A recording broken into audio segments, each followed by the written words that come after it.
like to think of myself as not being a greedy person, not in life and not even in following sports. Like, I don't look at a team, for example, that shouldn't achieve all that much and think to myself, wow, just go ahead and achieve all that much. It's not what I do. But I've got one possibly greedy thought today for you.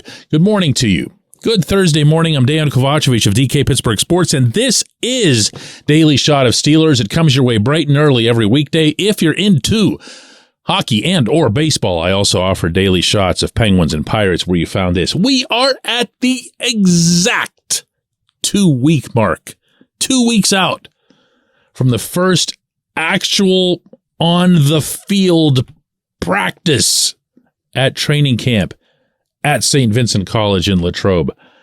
I am looking forward to that. There's only one part of it that makes me feel a little bit cringy as a potential deadline, and that's this. We are still waiting on an answer at inside linebacker. I don't say this to be rude. I don't say this to doubt that Cole Holcomb can be the best version of Cole Holcomb. I don't say this to doubt that Elandon Roberts can be the same thing. I actually don't even say this to doubt that Mark Robinson, of whom I'm a vocal proponent, could rise up and be one of the big surprises of camp, especially if he can do his job in pass coverage, which he's now been told by everyone involved, all the way up to Mike Tomlin, he needs to do more than anything else. They know he can do the dynamic stuff, the tackling stuff, the side-to-side stuff. They need to see him get pass coverage done. But they also sound, as I've reported to you, as if they don't expect that to occur that quickly. So what you're looking at here is a defense that, in addition to having several moving parts, including a couple of little scary ones on the back end, meaning that you could have a couple of rookie corners. I know that excites people, but it won't excite them when they're getting scorched early on. You know what I'm saying? Like, you can go, yeah, Corey Trice did it, 7th round pick, that's awesome. And then you're going to see him get, burned by T. Higgins, and you're going to, this is a joke. They should never have done this with the rookies and whatever else. There's some parts on that side that are a little bit shaky, uncertain, maybe not even set in the positions where they're going to be.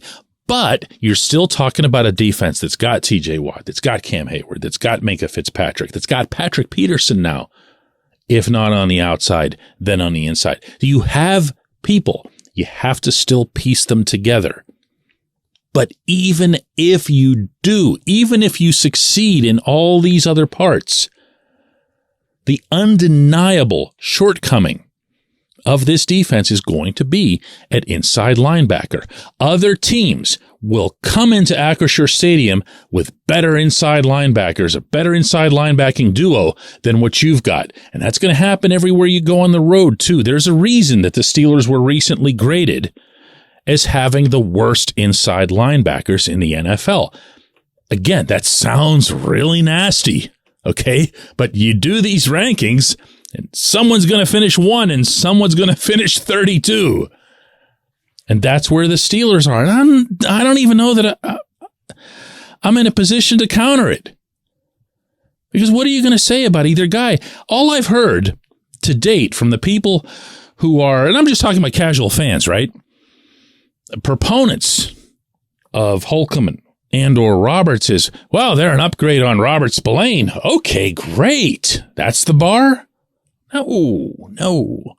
I see still, stubbornly, to this date, one of two possibilities entering the coming season at this position.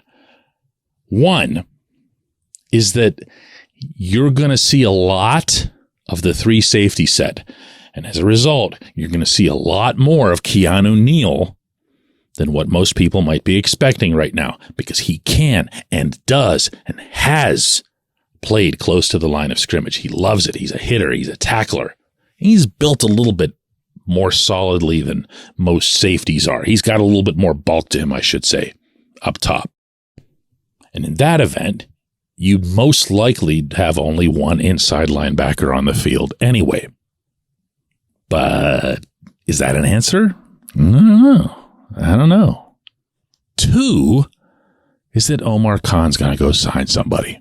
That Omar Khan's waiting to see what comes available, as he inevitably does, especially later in the preseason, whenever the cuts start coming, or even the pending / looming cuts. And you can start making your moves and thinking about maneuvers or way to get this player before he gets cut and is available to everybody. You jump the gun a little bit.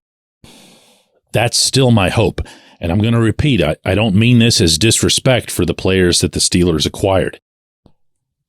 Holcomb and Roberts are both character guys. They both are an upgrade on Spillane. They're an upgrade on Devin Bush, as long as we're in that stratosphere. And just by virtue of being healthy, they're going to be an upgrade on the second half version that we saw in 2022 of Myles Jack. But, that's not it. That's not entering the NFL season with all of your guns aligned. And I'd like to think that Khan's got something coming. When we come back, J1Q. This segment of Daily Shot is brought to you by our good friends at Mike's Beer Bar. They're located on Federal Street, directly across from PNC Park. Mike has more than 500 beers on tap, including from more than 50 local breweries. Stop in and say hello. Tell Mike we sent you. Mike's Beer Bar.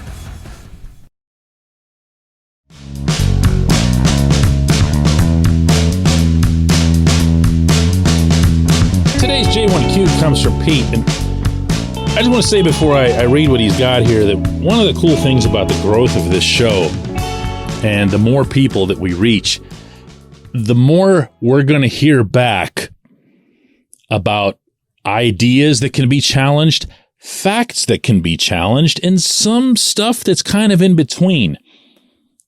This is what Pete has to say. He says, people keep assuming that Joey Porter Jr.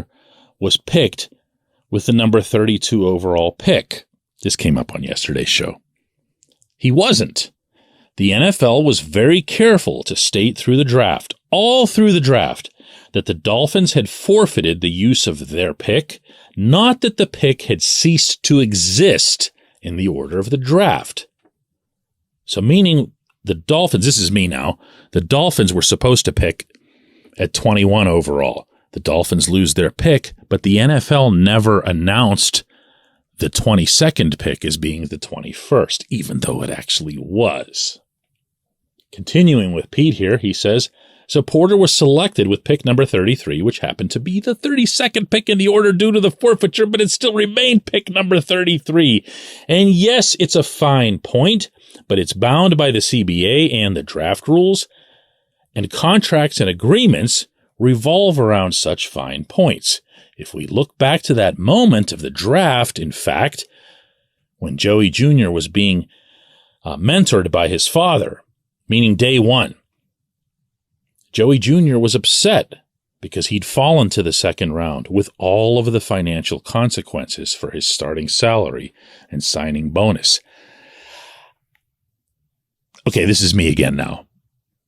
I'm going to take a little bit of issue with that last part, because I see what you're saying, but I'm not going to presume that either Porter, Joey Sr. or Joey Jr., was sitting there worrying or standing there at that scene that became a viral video everywhere of them in Las Vegas at the draft, and Joey Sr. saying, use it as motivation or whatever else. I don't know that they're sitting there worrying about the scope of the signing bonus from one round to the next. I'm sure it was part of their thinking, but you've also got to remember, Pete, in this very, very fair point that you bring up here, that Joey Jr. brought one suit. Remember he told that story? He brought one suit, and he wore that suit that night because he expected to be taken that night in that place right there in Vegas. And you know what he did when he didn't get taken that night? He and the old man got on a plane and flew right back here to Pittsburgh. Because he said, Joey Jr. did, and he didn't have another suit. And he sure as heck wasn't going to show up for the second day of the draft wearing the exact same threads. Now, he's probably using a little bit of symbolism there, but what he was dreaming of all this time, including, I'm sure, through his career at Penn State, the latter stages of it, was being a first-night guy. He never had it occur to him, I'll bet, that he wouldn't go on the first night. So the rest of your points, I'm 100% in alignment with. I understand completely, why the NFL went out of their way to make sure that the picks weren't being renumbered. It would be to avoid a dispute exactly like this. And B, why really Joey Jr. has nothing to stand on, as I mentioned yesterday, as far as negotiating his way out of this or into some higher payment. I appreciate what you sent there, Pete. I appreciate everyone listening to Daily Shot of Steelers. We're going to do another one of these tomorrow.